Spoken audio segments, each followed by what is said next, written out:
ಉದ್ಘಾಟನೆ ಆಗ್ತಿದೆ 2017ರಲ್ಲಿ ನಾನೇ ಶಂಕುಸ್ಥಾಪನೆ ಮಾಡಿದ್ದು. ನಾನೇ ಉದ್ಘಾಟನೆ ಮಾಡ್ತಾ ಇದ್ದೀನಿ. ಬಿಜೆಪಿಯವರು ಏನೂ ಮಾಡಲಿಲ್ಲ.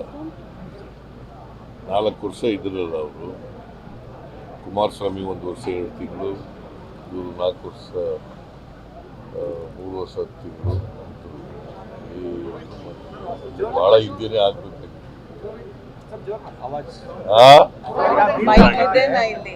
ಜೋರಾಗಿ ಕೇಳ್ಬೇಕಾ?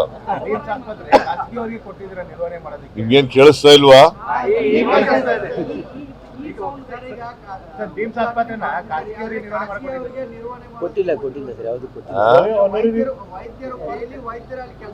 ಅಲ್ಲಿ ಫ್ರೀಯಾಗಿ ಮಾಡ್ತಾ ಇದ್ದಾರೆ ಅವರು. ಇಲ್ಲ ಸರ್, ಅದು ಅಲ್ಲಿ ಕೇಳಿ ನಾನು ಹೇಳೋದು, ಈಗ ಅದು ಯಾರಿಗೂ ಕೂಡ ಖಾಸಗಿಯವ್ರಿಗೆ ಕೊಟ್ಟಿಲ್ಲ. ಹೇಳ್ತಾರೆ KLE ಸೊಸೈಟಿಯಿಂದನೂ ಕೂಡ ಅಲ್ಲಿ ಕೆಲವು ಸೂಪರ್ ಸ್ಪೆಷಲಿಸ್ಟನ್ನು ಎಲ್ಲ ಕಾಲ್ ಫಾರ್ ಮಾಡಿದ್ವಿ. ನಮ್ಮಲ್ಲಿ ಬಂದಿರೋರು ಸುಮಾರು 11 ಜನ ಗೌರ್ಮೆಂಟಿಂದನೇ ಇದ್ದಾರೆ. ಯಾವ್ಯಾವ ಡಿಪಾರ್ಟ್ಮೆಂಟಿಂದ ಬಂದಿಲ್ಲ, KLE ಸಂಸ್ಥೆಯಿಂದ ಇಲ್ಲಿ ಆನರರಿ ಕೆಲಸ ಮಾಡ್ತಾ ಇದ್ದಾರೆ. ನಾವು ಅವ್ರ ನಿರ್ವಹಣೆ ಕೊಟ್ಟಿಲ್ಲ.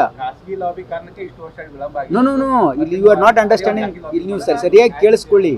ನಾವೇನ್ ಹೇಳ್ತಾ ಇದೀವಿ ಅಂದ್ರೆ ಫ್ರೀ ಆಗಿ ಬಂದು ಕೆಲಸ ಮಾಡ್ತಾ ಇದ್ದಾರೆ. ಏನೂ ಇಲ್ಲ, ಎಲ್ಲ ನಮ್ದೇ ನಿರ್ವಹಣೆ ಇದೆ.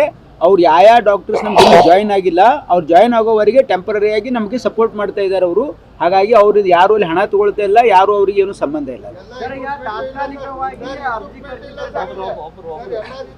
ಒಬ್ರು ಕೇಳಿಯಪ್ಪ, ಎಲ್ಲ ಇವತ್ತು ನೀವು ಬರ್ತೀರಲ್ಲ, ಅಲ್ಲಿ ಎಲ್ಲ ಎಕ್ವಿಪ್ಮೆಂಟ್ ತೋರಿಸ್ತೀವಿ ನಿಮ್ಗೆ. ಎಲ್ಲಾ ರೀತಿಯ ಎಕ್ವಿಪ್ಮೆಂಟ್ ಇದೆ, ಎಲ್ಲಾ ಡಿಪಾರ್ಟ್ಮೆಂಟ್ ಎಸ್ಟಾಬ್ಲಿಷ್ ಆಗಿದೆ. ನಿಮಗೆ ತೋರಿಸ್ತೀವಲ್ಲ, ಅಲ್ಲಿ ಬರ್ತೀರಲ್ಲ. ಬರ್ರಿ ಅಲ್ಲಿ. ಈಗ ನೀನು ಸಿದ್ದರಾಮಯ್ಯ ಹೇಳಿದಾರೆ ಸರ್, ಪದೇ ಸಿದ್ದರಾಮಯ್ಯನವರು ನಾನೇ ಇನ್ನು ಮುಂದಿನ 2.5 ವರ್ಷ ಮುಖ್ಯಮಂತ್ರಿ ಅಂತ ತಾವು ಹೇಳ್ತಿದ್ದಾರೆ. ಹೈಕಮಾಂಡ್ ವೀಕ್ ಆಗಿದೆ, ಹೈಕಮಾಂಡ್ಗೆ ಸಿದ್ದರಾಮಯ್ಯನವರು ಸೆಟ್ ಹೊಡೆದಿದ್ದಾರೆ ಅಂತ ಸಿಟಿ ಯಾರು ಬಿಜೆಪಿ ಅವ್ರಿಗೆ ಯಾಕೆ ನಮ್ಮ ಪಕ್ಷದ ಬಗ್ಗೆ ಅಷ್ಟೊಂದು ತಲೆ ಕೆಡಿಸ್ತಾರೆ?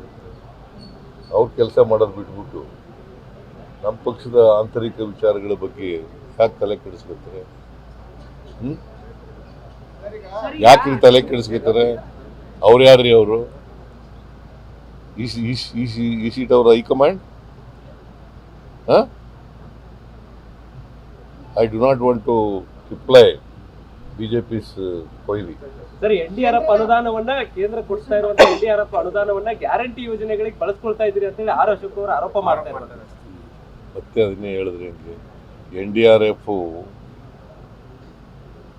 ದುಡ್ಡಿದೆಯಲ್ಲ, ನ್ಯಾಷನಲ್ ಡಿಸಾಸ್ಟರ್ ಫಂಡ್, ಅದನ್ನು ನಾವು ಯಾವತ್ತೂ ಕೂಡ ಗ್ಯಾರಂಟಿ ಯೋಜನೆಗಳಿಗೆ ಬಳಸ್ಕೊಳ್ಳಲ್ಲ. ಗ್ಯಾರಂಟಿ ಯೋಜನೆಗಳಿಗೆ ಅವರಿಗೆ ಒಂಥರ ಕಾಮಾಲೆ ರೋಗ ಇದ್ದಾಗೆ. ಅವರಿಗೆ ಗ್ಯಾರಂಟಿ ಯೋಜನೆಗಳು ಸಕ್ಸಸ್ ಆಗ್ಬಿಡ್ತಲ್ಲ. ಇಲ್ಲಿ ಕರ್ನಾಟಕದಲ್ಲಿ 2.5 ವರ್ಷದಿಂದ ಸಕ್ಸಸ್ ಆಗಿರ್ತಲ್ಲ, ಅದರಿಂದ ಅವರು ತಳಮಳ ಆಗ್ಬಿಟ್ಟಿದ್ದಾರೆ. ಸೊ ಹಾಗಾಗಿ ನಮ್ಮನ್ನು ಕಾಪಿ ಮಾಡ್ತಾ ಇದ್ದಾರೆ ಈಗ ಅವರು. ಬಿಹಾರದಲ್ಲಿ ಏನು ಮಾಡಿದ್ದಾರೆ, ದಿಲ್ಲಿನಲ್ಲಿ ಏನು ಮಾಡಿದ್ದಾರೆ, ರಾಜಸ್ಥಾನದಲ್ಲಿ ಏನು ಮಾಡಿದ್ದಾರೆ, ಮಧ್ಯಪ್ರದೇಶದಲ್ಲಿ ಏನು ಮಾಡಿದ್ದಾರೆ, ಮಹಾರಾಷ್ಟ್ರದಲ್ಲಿ ಏನು ಮಾಡಿದ್ದಾರೆ, ಹರಿಯಾಣದಲ್ಲಿ ಏನು ಮಾಡಿದ್ದಾರೆ. ಇದೇ ನರೇಂದ್ರ ಮೋದಿಯವರು ಯಾವ ಕಾರಣಕ್ಕೂ ಕೂಡ ಇಂಪ್ಲಿಮೆಂಟ್ ಮಾಡೋಕ್ಕಾಗಲ್ಲ ಅಂತಂದ್ರು ಗ್ಯಾರಂಟಿ ಯೋಜನೆಗಳು. ನಾವು ಮಾಡಲಿಲ್ವಾ? ನಾವು ಏನು ಹೇಳಿದ್ದೀವಿ ಅದನ್ನು ಮಾಡೇ ತೀರ್ತೀವಿ. ಗ್ಯಾರಂಟಿ ನ್ಯೂಸ್, ಸುದ್ದಿ ಖಚಿತ, ನ್ಯಾಯ ನಿಶ್ಚಿತ.